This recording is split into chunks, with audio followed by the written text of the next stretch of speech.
और मैं आज कुछ इम्पोर्टेंट क्वेश्चन बताने की कोशिश करूँगा और जो क्वेश्चन ये रीजनिंग में आते हैं और रीजनिंग का क्वेश्चन है ये। और मैं 3-4 क्वेश्चन बताऊँगा, इम्पोर्टेंट क्वेश्चन बताऊँगा। अगर वीडियो पसंद आए तो वीडियो को लाइक करें, शेयर करें, कमेंट करें और कमेंट में बताएं कि वीडियो कैसा लगा। और आने वाली वीडियो के लिए तैयार रहें। करके निकाले हैं क्वेश्चन जो एसएससी के पेपर में, किसी भी पेपर में वे इम्पोर्टेंट क्वेश्चन है आते ही हैं और ये रीजनिंग के क्वेश्चन है, तो कृपया इनको प्लीज़ जरूर देखें। तो चलिए अब वीडियो को ज़्यादा देर नहीं लेते हुए वीडियो को शुरू करते हैं। तो चलिए हमारा पहला क्वेश्चन है ये हमारा पहला क्वेश्चन है, एक चींटी 3 मीटर चलती है। फिर से सुन लीजिए फ्रेंड, एक चींटी 3 मीटर चलती है और फिर 4 मीटर ऊंचे एक वृक्ष पर चढ़ती है और 4 मीटर ऊंचे एक वृक्ष पर चढ़ती है। अपने मूल स्थान से वह कितनी दूरी पर है? अब आपको कुछ समझ में नहीं आया होगा फ्रेंड, तो चलिए मैं समझाता हूँ। फिर से एक बार क्वेश्चन सुन लीजिए।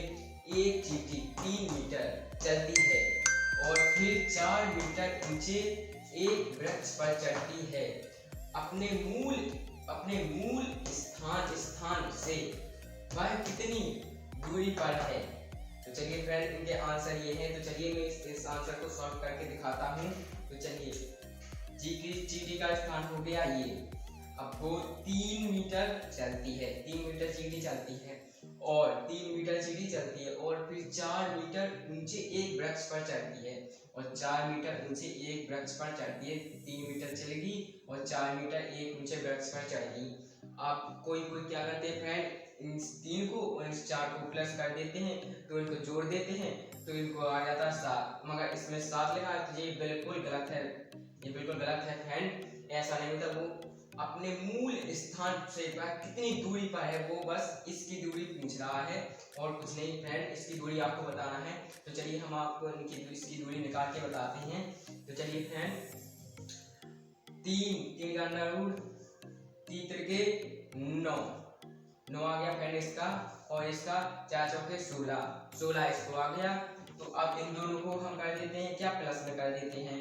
तो 16 प्लस 9 तो कितने हो गए फ्रेंड, 16 प्लस के 9। तो फ्रेंड आपको हो गई, ये हुए 25 और 25। अब 25 का अंडर रूट आपको सबको पता है, 25 का अंडर रूट क्या पता है, 5। तो इसमें आंसर क्या है, ए वाला सही है फ्रेंड आपका आंसर, इसको 5। तो चलिए फ्रेंड, अगर आपको समझ में नहीं आया तो हम तो फिर से समझा देते हैं। अगर एक चींटी 3 मीटर चलती है, एक चींटी जिसका स्थान ये है और एक चींटी 3 मीटर चलती है और फिर 4 मीटर ऊंचे एक वृक्ष पर चढ़ती है और 4 मीटर ऊंचे एक वृक्ष पर चढ़ती है, एक वृक्ष पर चढ़ती है। अपने स्थान से वह कितनी दूरी पर है? वह अपने स्थान से वह कितनी दूरी पर है फ्रेंड? अब इसकी और इसका 3 ये चल गई और ऊंची चढ़ गई वृक्ष पर, इसका 4। अब वो पूछा अपने स्थान से कितने, चींटी अपने स्थान से कितनी दूरी पर है। अब वो फ्रेंड इस दूरी का पूछा है। तो चलिए फ्रेंड बताए, इसका अंडर रूट 3 त्रिके 9, अब इसका 4 चौके 16। अब इन दोनों को प्लस किया तो आया कितना, 25। अब 25 का अंडर रूट क्या होता है, 5। तो चलिए फ्रेंड, हम सबको पता है 25 का अंडर रूट 5 होता है। तो इसका आंसर है ये पहला ए वाला है, इसका 25 मीटर। ये सही है फ्रेंड। और तो चलिए, ये इंपोर्टेंट क्वेश्चन है, ये रीजनिंग के क्वेश्चन है जो 100% पेपर में आते हैं और कृपया इसको नोट कर ले। अगर नोट नहीं आप करना चाहते तो अपने दिमाग से अच्छे से बैठा ले, अपने दिमाग में 100% आते ही हैं। एसएससी चाहे पेपर हो चाहे किसी का भी पेपर हो, ये 100% आते ही हैं। चलो अब दूसरे क्वेश्चन की ओर चलते हैं। तो चलिए फ्रेंड, दूसरे क्वेश्चन की ओर चलते हैं। तो फ्रेंड ये हमारा दूसरा क्वेश्चन। तो चलिए फ्रेंड, इस दूसरे क्वेश्चन को सॉल्व करते हैं। तो चलिए फ्रेंड, इस क्वेश्चन को पढ़ लेते हैं। कृपया पढ़ना बहुत आवश्यक है क्वेश्चन के लिए, कृपया क्वेश्चन को पढ़ के ही हल करें फ्रेंड। तो चलिए आप क्वेश्चन को पढ़ लेते हैं। आप चाहे नोट कर लीजिए क्वेश्चनों को। ये क्वेश्चन बहुत इंपोर्टेंट क्वेश्चन है, ये हर चीज के पेपर में आते हैं। तो चलिए फ्रेंड, इसको सॉल्व करते हैं। अब पढ़ते हैं, नीचे दी गई श्रृंखला में प्रश्नवाचक के स्थान पर कौन सी संख्या आएगी? अब ये क्वेश्चन है, ये क्वेश्चन मार्क लगा है। अब इस प्रश्नवाचक चिन्ह के स्थान पर ऐसी कौन सी संख्या आएगी? तो चलिए फ्रेंड, फिर से एक बार पढ़ लेते हैं। नीचे दी गई श्रृंखला में प्रश्नवाचक के स्थान पर कौन सी संख्या आएगी, प्रश्नवाचक के स्थान पर कौन सी संख्या आएगी, ऐसी संख्या आपको निकालनी है जो इसके स्थान पर आ जाए, और ये रहेंगे हमारे इसके आंसर। और तो चलिए फ्रेंड इसको सॉल्व करते हैं। अब ऐसे कॉन्सेप्ट लगाइए फ्रेंड, तो चलिए 3 3 दूनी 6, अब 6 6 दूनी 12, 12 12 दूनी 24, मतलब इसका मतलब आपको समझ में आ रहा है फ्रेंड, इसका क्या मल्टीप्लाई हो रहा है, मतलब इसका दुगना हो रहा है। चलिए फ्रेंड, क्योंकि मल्टीप्लाई 2 क्योंकि 3 दूनी होता है फ्रेंड 6, अब 6 दूनी होता है फ्रेंड 12, 12 दूनी होता है फ्रेंड 24, अब 24। अब ये 5 में ऐसी संख्या जोड़िए फ्रेंड, इसका मल्टीप्लाई तो नहीं हो रहा, 5 5 दूनी 10, अब तो फ्रेंड इसका मल्टीप्लाई तो नहीं हो रहा है। अब ऐसी संख्या बताइए फ्रेंड जो इसको जोड़ने पर अपन लोगों को 12 प्राप्त हो। अब ऐसी संख्या आपको सोचनी है जिसको जोड़ने पर आपको 12 प्राप्त हो, बस इसकी तो ऐसी एक ही संख्या है जो है 7 जोड़ने पर ये आपको 12 प्राप्त हुए। अब 7 जोड़ने पर अपन को क्योंकि 12 प्राप्त हुए, अब 12 में भी 7 जोड़ना है अपन को, क्योंकि यहाँ भी अपन लोग 7 जोड़ा था तो 12 प्राप्त हुए थे। अब 12 में भी 7 जोड़ना है तो अपने प्रश्नवाचक का आंसर निकल आएगा। 12 में भी 7 जोड़े तो कितने हुए, मानो 19 हुए यहाँ पर, तो अब 19 आगे। अब 19 में भी 7 जोड़े तो अपन का लास्ट का आ जाएगा, 19 में भी 7 जोड़े तो 19 में भी 7 जोड़े तो आ गया अपन का क्या 26, अब 26 आ गया। अब इस आंसर में 19 ये है इसका फ्रेंड आंसर। तो चलिए फ्रेंड, आपको समझ में नहीं आया तो फिर से समझा देते हैं। 3 दूनी 6, मतलब इसका मल्टीप्लाई हो रहा है, 6 दूनी 12, 12 दूनी 24, अब इसका मल्टीप्लाई हो रहा है फ्रेंड, इसलिए इसका दुगना हो रहा है, तो इसका मल्टीप्लाई हो रहा है, इसका दुगना हो जाए। अब 5 में ऐसी संख्या जोड़िए, इसको 5 में जोड़ने पर ऐसी संख्या बताइए जो 5 भी हो और एक और संख्या भी अपन को जोड़े तो उसको 12 प्राप्त हो अपन को, तो ऐसी संख्या बस एक ही है क्योंकि 7, तो अपन को बस ये 7 संख्या निकली, तो इसको जोड़ने पर क्या 12 प्राप्त हुए, तो 12 भी प्राप्त हो गए अपन को।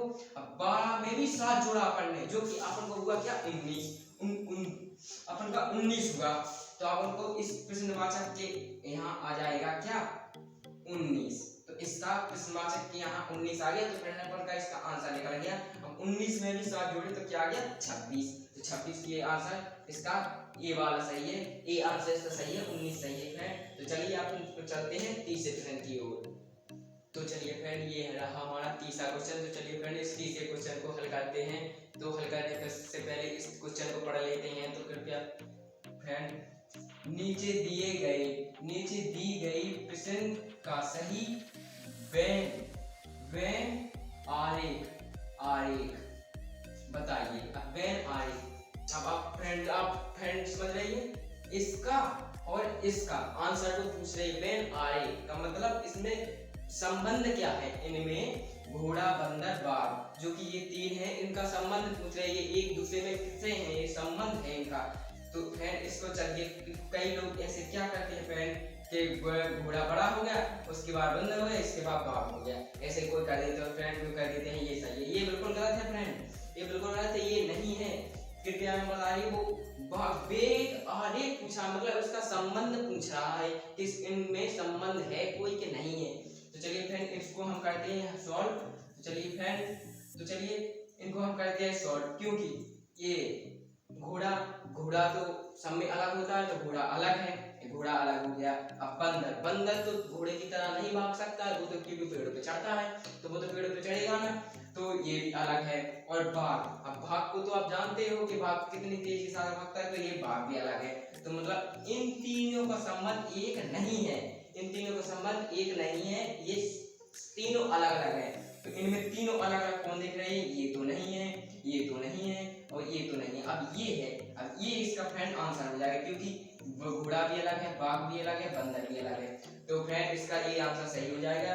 अगर वीडियो थोड़ी पसंद आए तो वीडियो को लाइक करें, शेयर करें और कमेंट करें, और कमेंट में बताएं कि वीडियो कैसा लगा। और फ्रेंड मैंने अभी एक स्टैंड मंगाई है, कृपया वीडियो अभी कितनी क्लीन नहीं आ रही होगी, अब थोड़े दिनों में 1-2 दिनों में वीडियो अच्छी क्लीन आने लगेगी। तो कृपया फ्रेंड आज के लिए बस इतना ही, बाय बाय। और अगर वीडियो पसंद आए तो वीडियो को लाइक करें, शेयर करें, कमेंट करें।